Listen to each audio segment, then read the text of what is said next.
Welcome you guys in VConsec training program. Today we are going to discuss about the OSPF metric. आपको ये देखना है कि OSPF metric होता क्या है. So guys यहाँ सबसे इम्पोर्टेंट है कि OSPF metric को समझने के लिए हमें इस चीज़ को समझना पड़ेगा कि हम लोग मैट्रिक को क्यों पढ़ने जा रहे हैं. What is the use of metric. तो आपने देखा होगा कि जब भी राउटर्स है एक लोकेशन से मल्टीपल लोकेशन अगर इसके पास है, एक रूट से एक लोकेशन से दूसरे लोकेशन जाने के इसके पास मल्टीपल रूट्स है, तो राउटर सबसे पहले एडी वैल्यू को चेक करता है. ये आपको ध्यान रखना है. अगर एडी वैल्यू उसका जो लोअर रहेगा उसके थ्रू पैकेट को भेजना चाहेगा, राइट. बट एडी वैल्यू ये फर्स्ट थिंग है जिसको एडी वैल्यू को देखेगा. सेकेंड थिंग, अगर एडी वैल्यू सबसे लोअर एक रूट का है तो पैकेट उसी थ्रू रूट कर देगा. बट अगर मल्टीपल एडी वैल्यू सेम हो गए, राइट, देन वो कॉस्ट के ऊपर आपका डिसाइड करेगा. और कॉस्ट को हम एज ए मैट्रिक बोलते हैं OSPF में. वो चेक करेगा कि किसका कॉस्ट लोअर है और जिसका कॉस्ट लोअर होगा उसी के थ्रू ये आपका उस पैकेट को रूट करेगा. एक एग्जांपल यहाँ मैं इस डायग्राम के थ्रू आपको अगर बताऊँ तो अगर सबका OSPF, अगर हम OSPF प्रोटोकॉल यूज़ कर रहे हैं तो OSPF प्रोटोकॉल का एडी वैल्यू जो है 110 है, राइट.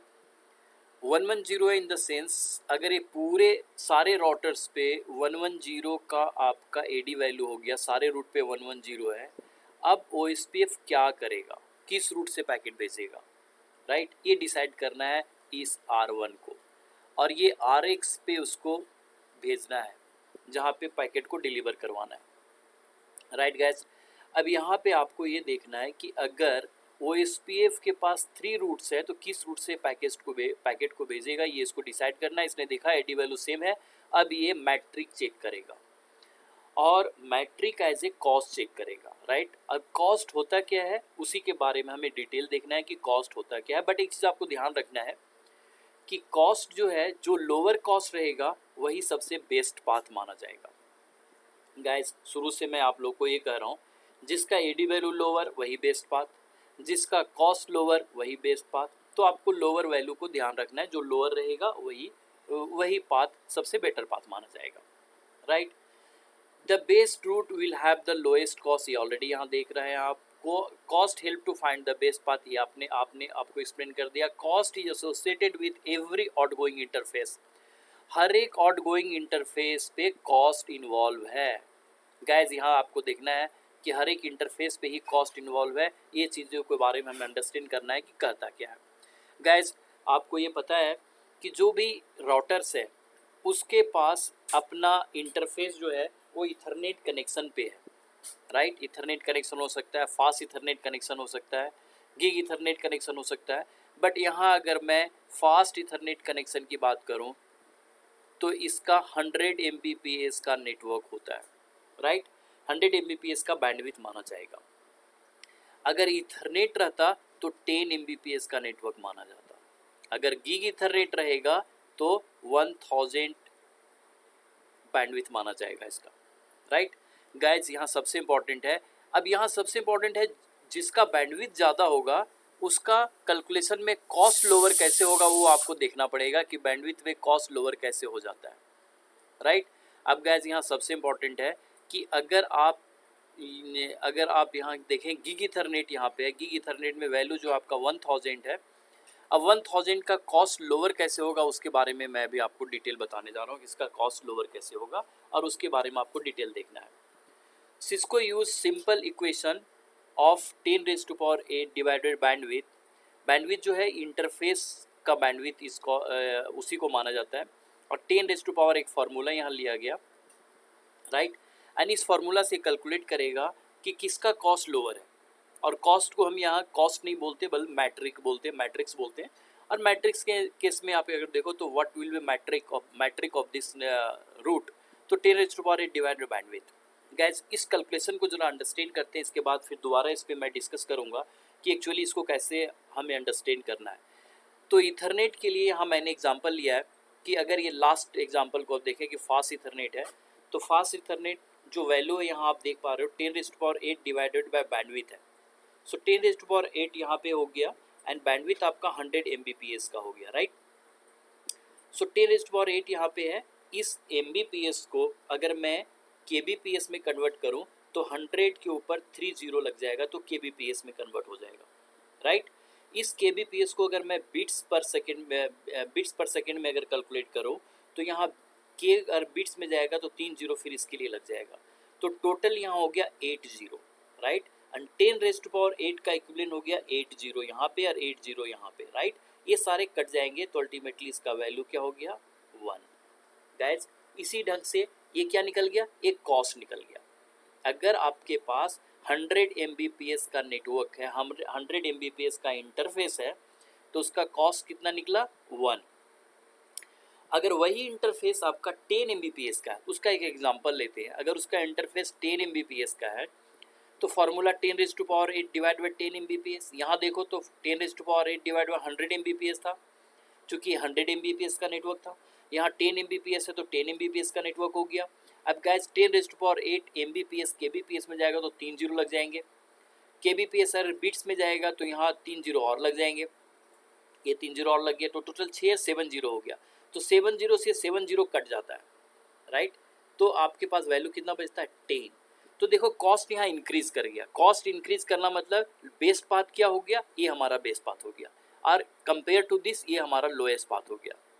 उसी टाइप से गाइस यहाँ मैंने एग्जांपल लिया है सीरियल इंटरफेस का 10⁸8, और सीरियल इंटरफेस का जो आपका बैंडविड्थ होता है वो 1.544 Mbps होता है, राइट। तो 1.54 Mbps इसका नेटवर्क हो गया। तो इस डॉट को अगर मैं हटाऊंगा उसके लिए 3 जीरो यहाँ पे आ जाएगा, तो 3 जीरो आ जाएगा। इसका मतलब 8 तो पहले था ही, और 3 आप और ऐड करो तो ये टोटल आपका 18 हो गया, राइट। सॉरी टोटल आपका 11 हो गया, गेटिंग। एंड 11 हो गया तो यहाँ पे अब ये क्या इतना Mbps हो गया, 3 जीरो लगा के kbps हो गया, फिर 3 जीरो और लगा के बिट्स हो गया। अब यहाँ पे 11 जीरो है, और यहाँ पे आपका कितने जीरो हो गए 6 जीरो, राइट। जब इसको आप कट करोगे तो ये कट जाएगा, डिवाइड होने के बाद आपका ये डॉट में वैल्यू आएगा 64.7.66, राइट। तो इसको डॉट वैल्यू को हटा दो और रैंडम आप एक कंसोलिडेटेड वैल्यू जो डॉट को हटाने के बाद बचेगा वो 64 होता है, राइट।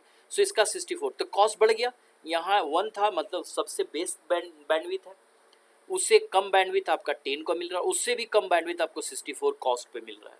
तो ये इस ढंग से आप इसको कॉस्ट को कैलकुलेट करते हैं, राइट। सो गाइस यहाँ पे अगर देखा जाए तो रेफरेंस बैंडविड्थ यहाँ पे एक डिफ़ॉल्ट 100 Mbps का एक रेफरेंस बैंडविड्थ मान लिया है। कैलकुलेशन 10⁸8 की जगह पे एक रेफरेंस बैंडविड्थ 100 मान लिया, कि 100 उसको रेफरेंस बैंडविड्थ मान करके और जितना बैंडविड्थ रहेगा उससे कैलकुलेट करते चलो। सो देखो यहाँ पे क्या क्या 10⁸8 की जगह पे 100 एक ले लिया, एक रेफरेंस ले लिया, और उससे अगर 1.54 करता है तो उसका भी 64 निकलेगा। अगर 100 को 10 Mbps से करेंगे तो ये 10 निकलेगा, 100 को 100 Mbps से करेंगे तो ये 1 निकलेगा, 100 को 1000 से करोगे तो ये .1 निकल जाएगा, तो इसका भी वैल्यू 1 आएगा।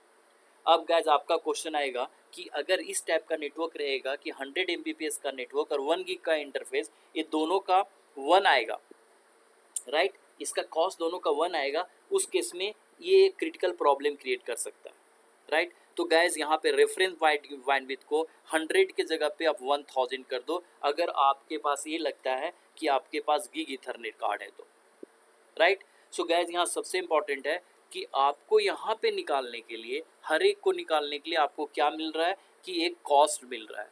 तो गाइज यहाँ अगर देखो तो हर एक का एडी वैल्यू यहाँ 110 था, let me change the marker, हर एक का यहाँ एडी वैल्यू 110 था, 110 था। अब इसका कॉस्ट हर एक का कितना निकल के आ गया 1, इसका भी कॉस्ट निकल के आया 1, इसका भी कॉस्ट 1। अब यहाँ पे कॉस्ट भी 1 है, एडी वैल्यू भी सबका सेम हो गया, तो इस केस में यहाँ पे लोड बैलेंसिंग करना स्टार्ट करेगा, right. So this is because of call कि यहाँ पे लोड, ये सिंपल एडी वैल्यू देख के लोड बैलेंसिंग OSPF नहीं करेगा। अगर सपोज कर लो यहाँ पे 10 Mbps का नेटवर्क होता तो यहाँ इसका 10 आ जाता, अगर 64 Mbps का नेटवर्क होता तो यहाँ 64 का नेटवर्क आ जाता। तो सबसे बेस्ट पाथ कौन होता है गाइज, जो इसका 1 है, तो सबसे बेस्ट रूट इसके थ्रू पैकेट पास कर जाता, राइट। सो गाइज यहाँ पे सिंपल मैंने आपको ये ट्राई किया है कि इससे आप ये अंडरस्टैंड करो कि कॉस्ट होता क्या है और कॉस्ट निकाला कैसे जाता है, राइट। और इसी कॉस्ट को हम मैट्रिक बोलते हैं, जिसका लोएस्ट मैट्रिक मतलब लोएस्ट कॉस्ट रहेगा उसी का बेस्ट पाथ माना जाएगा। अब सेकेंड इसके आगे के स्लाइड में देखते हैं कि और क्या डिस्कशन हमें करना है इसके ऊपर। नेक्स्ट आपका आता है गाइस मॉडिफाइंग द कॉस्ट। आप यहाँ पे चाहते हैं तो कॉस्ट को आप मॉडिफाई कर सकते हैं। कैसे कर सकते हैं? तो उसमें क्या है कि आप यहाँ पे जो बैंडविड्थ कमांड है, बैंडविड्थ कमांड से कॉस्ट को मॉडिफाई कर सकते हैं। आप मैनुअल अपने डाल सकते हैं। Instead of going for calculation आप ये कर सकते हो कि OSPF को इंस्टेड कर सकते हैं कि नहीं जी, जो मैं बैंडविड्थ फिक्स करूंगा वही रखना, अपने अकॉर्डिंग इंटरफेस के अकॉर्डिंग आप कैलकुलेट मत करो।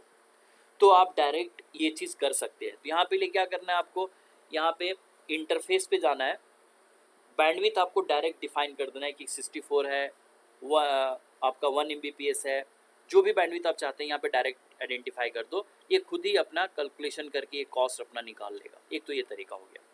दूसरा तरीका है कि डायरेक्ट आप कॉस्ट ही लिख दो। तो यहाँ पे आप डायरेक्ट कॉस्ट सीरियल इंटरफेस पे IP/OSPF कॉस्ट, ये कॉस्ट आप मेंशन कर सकते हैं कि इसका 1 रहेगा, 10 रहेगा, 64 रहेगा, as per your calculation you can define. So ये दो कमांड है आपका, IP/OSPF कॉस्ट एंड बैंडविड्थ। यहाँ इंटरफेस पे जाके बैंडविड्थ और उसका बैंडविड्थ डिफाइन कर दो, या डायरेक्ट यहाँ पे कॉस्ट मेंशन कर दो। ये मैनुअली आपने कर दिया, राइट। सो गैस यहाँ पे आप देख सकते हैं कि कॉस्ट कैसे कैलकुलेट हो जाता है, और मैट्रिक हम इसी को बोलते हैं। जो लोएस्ट मैट्रिक रहता है, जो लोएस्ट कॉस्ट रहता है, उसी के थ्रू पैकेट जाता है। This is about the cost. यहाँ पे नेक्स्ट जो है गैस, थोड़ा सा इस पे और भी मैं फोकस करना चाहूँगा। इसके बाद इस वीडियो को मैं यहाँ ब्लॉक करूँगा, बिकॉज ये स्टॉप करूँगा रीज़न बिहाइंड की 15 मिनट से ज़्यादा का वीडियो नहीं बनाने का है। सो OSPF टेबल में यहाँ 3 टाइप के टेबल आपको मिलेंगे। एक है नेवर टेबल, दूसरा है डेटाबेस टेबल, और तीसरा है राउटिंग टेबल। जब भी कोई राउटर एक राउटर से कनेक्ट होगा, जैसे ये राउटर दूसरे राउटर से कनेक्ट हुआ, इसमें IP एड्रेस आपने डाल दिया, OSPF एनेबल कर दिया, ये राउटर एक दूसरे का नेबर बन जाएंगे, राइट। नेबर, फिर इसके बाद क्या है, डेटा टेबल मेंशन करेंगे, और सारे नेबर जितने नेबर हैं सबके आप उस टेबल में डाल देंगे। That is called database table, कि आपके साथ कितने नेबर है, कितने राउटर कनेक्टेड है। उन नेबर में से सबसे बेस्ट पाथ किसके पास है, वो जो अभी आपने मैट्रिक निकाला, जितने भी पाथ है उसमें से सबसे बेस्ट पाथ कौन सा है, उसी को राउटिंग टेबल में रखेगा। सो टेबल आपके 3 रहेंगे। नेबर टेबल, कितने आपके नेबर हैं, जितने नेबर हैं सबका नेबर बन जाएगा। सब डेटाबेस टेबल में क्या, जितने नेबर उनके डिटेल्स आ जाएंगे, और राउटिंग टेबल में उन नेबर्स का, उसमें से सबसे बेस्ट पाथ कौन है एक लोकेशन से दूसरे लोकेशन जाने पे, वो राउटिंग टेबल में रहेगा। सो गाइज नेबर टेबल में क्या देखा आपने, नेबर टेबल जब भी 2 राउटर को आप कनेक्ट करोगे एक टेबल बना लेगा कि ये मेरा नेबर है। उसी नेबर टेबल को ये क्या करेगा, डेटाबेस टेबल एक बना लेगा, keep neighbour table and all LSA in database table. Database table में 2 चीज़ को लिंकअप करेगा। जो नेबर टेबल आपका बन गया है उसके साथ एक LSA टेबल भी रखेगा, लिंक स्टेट एडवर्टीजमेंट बोलते हैं इसको। उस लिंक स्टेट एडवर्टीजमेंट के ऊपर मैं बाद में डिस्कस करूंगा, बिकॉज ये बड़ा टॉपिक है। बट आप ये अंडरस्टैंड करो कि जो LSA है, लिंक स्टेट एडवर्टीजमेंट है आपका, वो उसका डिटेल एंड आपका नेबर का डिटेल दोनों को मिक्स करके बनाएगा डेटाबेस टेबल, राइट। एंड उसके बिहाफ पे जो बेस्ट पाथ है, जो एक लोकेशन से दूसरे लोकेशन, किसी भी लोकेशन पे जाने के लिए जो बनाएगा, that is called routing table. So routing table में बेस्ट पाथ रहेगा, डेटाबेस में नेबर प्लस LSA का डिटेल रहेगा, और नेबर टेबल में ओनली नेबर का डिटेल रहेगा। गाइस अभी का इस वीडियो के अंदर जो हमने कोशिश आपको किया है बताने का, वो अबाउट द मैट्रिक के बारे में बताया, कॉस्ट क्या होता है सो आपको बताया, देन आपको बताया कि डिफ़ॉल्ट कॉस्ट मैनुअली आप कैसे डाल सकते हैं, जो मैनुअली आप अपने अकॉर्डिंग कॉस्ट को मॉडिफाई कर सकते हो। एंड दूसरा नंबर मैंने यहाँ डिस्कस किया about the OSPF table. 3 type के टेबल है आपका, neighbour table, database table and routing table. Neighbour table में मैंने बोला जितने नेबर हैं उसके डिटेल आपके रहेंगे। डेटाबेस टेबल में नेबर का डिटेल प्लस LSA का डिटेल रहेगा। LSA मैंने बोला बाद में आएगा अब इसी OSPF में। एंड राउटिंग टेबल में एक लोकेशन से दूसरे लोकेशन या एक लोकेशन से किसी भी लोकेशन पे जाने का क्या बेस्ट पाथ है, वो राउटिंग टेबल में रहेगा। Guys I believe this will be helpful for you. Thank you.